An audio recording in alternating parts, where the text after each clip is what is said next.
Hi folks, welcome back to the Carver's Wood Shop. As you see, I went ahead and I dug it out a little further all the way around, just because I thought maybe it would save a little bit of time.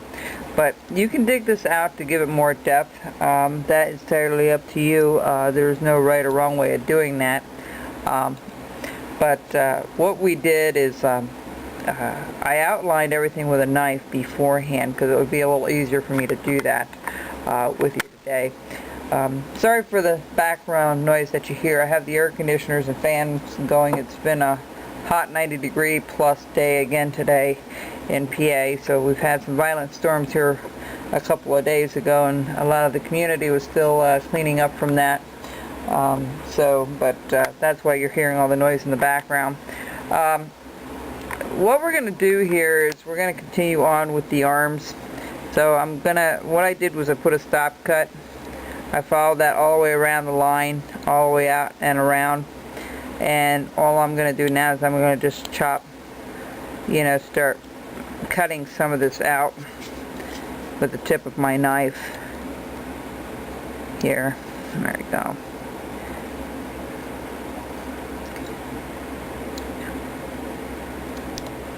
Alright, just like so.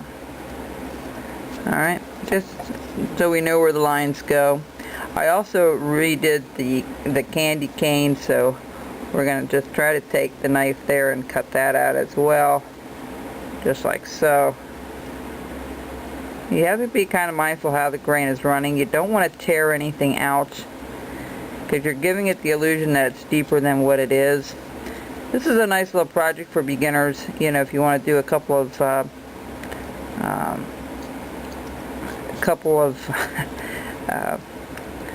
ornaments that are simple, not a lot of detail to them.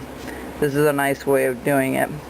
We're going to do the feet next. I outlined them and I followed that out and around, as you see. And we're just going to take our knife, tip of the knife, and we're going to just take that portion out. Now with relief carving, it's you're doing things in layers, and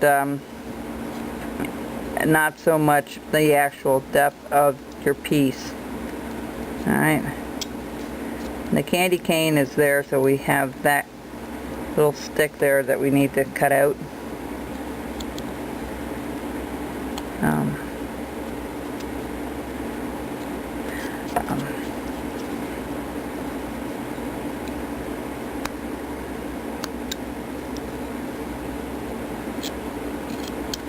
So once we get this all cut out, we're going to start rounding things up, and then things will come better into play. You can understand it just a little bit. It will all kind of blend together a little bit, and then when we end up painting it, it always enhances it. So we have right here, we have the candy cane portion of it. We're going to cut that out, and right there to that.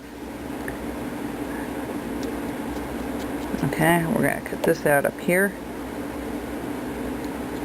Now some of you that want to use gouges, that's perfectly fine.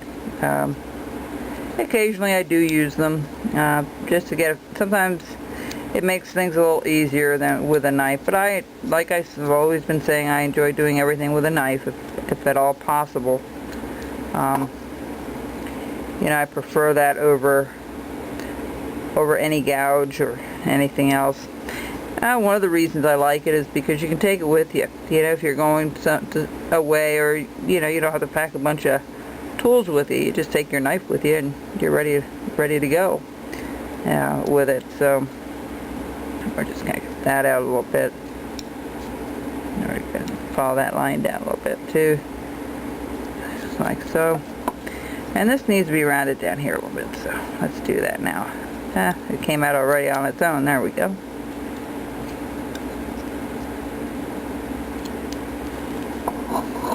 I see there's a lot of new people on Facebook joining the Carver's group. You're welcome to do that. It's the Carver's Wood Shop. And you can just join the Carver's Wood Shop group. Or you can request to join my page, which is Arlene Carver's Wood Shop. 2 words. But the Carver's Wood Shop is all 1 word. You're welcome to join that. There's a lot of pictures on there, a lot of new people posting some things, and some really neat stuff, folks. You folks have done a wonderful job with carving. It's been a real blessing to be able to see all that.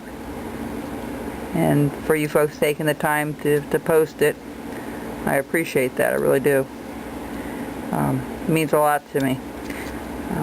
You know, it's always nice to see other people's work, and it's inspiring to a lot of other people enjoy seeing other people's work, because it inspires them to either try to do better or, you know, just enjoy what you've worked on and enjoy the creativity. I'm just cleaning up around that, so see where we're getting at right now. Now let's take that little blue line off. That blue line has no significance to it. I ended up using a piece of wood that I had a pattern on before. I should have taken it off before I even made the pattern, but you folks didn't have to look at it all this time. But I'm just taking very small slivers off to get rid of that. So let's get rid of that. There we go. Alright, so there's the feet. The candy cane, but the candy cane has to go underneath the feet there a little bit. So we're going to just push that in a little further.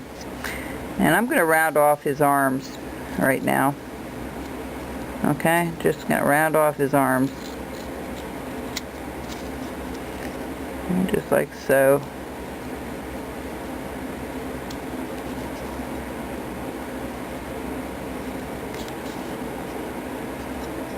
You want to try to clean it up as good as you can. You know, try not to leave a square portion on your edges. And just round them off nice. Just like I'm doing there. You see how it's rounding off? Okay. The same thing with the inside of the arms. You have to be mindful how that grain's running. See how I have to flip it over? That's part of the with relief carving. You've got to switch it around, or any kind of carving. You've got to always be mindful how that grain. Now I'm doing the candy cane next. I'm just rounding off the edges. And let's do this arm here. Come up.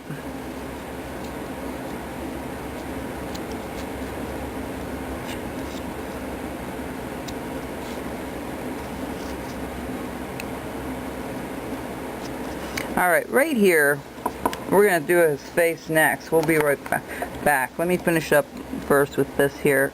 And I may take it a little deeper. And folks, before I get offline here, get off the tape here, to make things look deeper, I'll show you that in the next segment. We're going to go ahead and work on his face next. Okay, we'll be back.